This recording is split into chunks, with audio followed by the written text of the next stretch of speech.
ka ba nagtataka? Sino ang kumuha ng video na yan? Sinanap mo ba talaga si Renz? O yung anak mo ang nang-agaw? Sa pagpasok ni Renz sa ospital ay pinaringgan siya ng isang katrabaho niya dahil sa iskandalo sa kasal nila ni Sandra. Pinaringgan niya si Renz na kung natuloy ang kasal nila ay siya ang kinasal na masaya sa kanyang biyanan. Dahil dito ay nagalit si Renz kaya binugbog niya ang kapwa niya nurse na hindi niya kayang nalabanan ang temper niya sa mga sandaling yan. Duguan ang lalaki na talagang pinanggigilan ni Renz na pinagsusuntok at pinagtatatadyak niya ito. Dahil sa ginawa ni Renz ay pinadampot siya sa pulis kaya na-detain ito sa presinto. Agad siyang pinuntahan ni Sandra upang ipamukha na deserve ni Renz na makulong. Ang hindi alam ni Renz ay sila ni Franco ang nagbayad sa katrabaho niya para matrigger ang pagiging hot temper niya para makulong siya.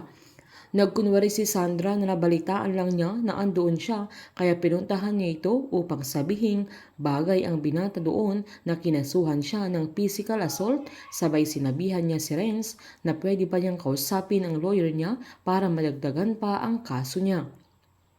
Nakiusap si Renz na mag-usap sila ng matino pero binara siya ng dalaga at sinabing walang dahilan upang kausapin niya ng matino dahil hindi siya matinong tao, sabay umalis na ito. Kahit anong pagkukunwari ni Sandra na pinapakita niyang galit siya kay Renz pero hindi niya maidideny sa sarili niya na mahal pa rin niya si Renz pero galit siya dahil mas mahal ng binata ang kanyang mami. Habang pinuntahan ni Vanji si Dante kahit gabi na upang magpatulong dahil sa kalagayan ni Renz.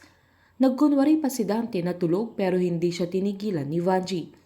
Nakiusap si Vanji na gumawa siya ng paraan para matulungan niya si Renz, sabay sinabihan pa niya si Dante na kaya ba niyang tiisin ang kanyang inaanak na matutulog sa kulungan. Sinumbat ni Dante na ang sinabi sa kanya ni Vanji noon ay mas lalong nagkakagulo kapag siya ang gumagawa ng paraan. Giniit naman ni Vanji na siya lang ang malalapitan niya dahil dito ay sinabihan siya ni Dante na pakipot pa kasi siya na alam din niyang sanay naman si Renz na nakakulong nang ibig sabihin ni Dante ay kailangan munang ibigay ni Vanji ang katawan niya para gawin ni Dante ang hiling niya. Dahil dito ay naalala niya ang mga panahong kailangan nilang iparehab si Renz dahil sa pagiging violente niya na awang-away siya sa kanyang anak. Walang magawa si Vanji sa mga sandaling yan kundi ibigay ang hiling ni Dante. Masaya si Renz nang dumating sila Vanji at Dante sa kulungan na agad sinabi ng ninong niya na magpasalamat sila sa hepe ng istasyon. Agad namang nagpasalamat ang binata sa kanyang ninong sabay sinabing makakabawi din sila sa kanya.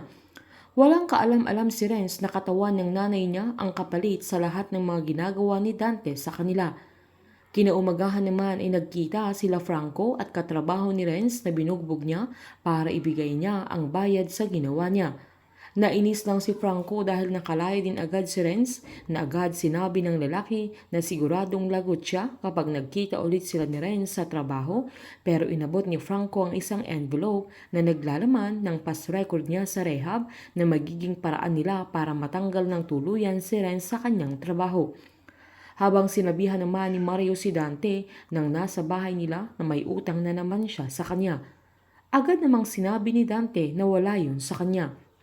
Giniit ni Mario na wag muna siyang maningil sa kanila kaya sinabi ni Dante na ginagawa niya ang lahat para kay Renz pero binara siya ni Mario at sinabing para kay Renz ba talaga ang mga ginagawa niya.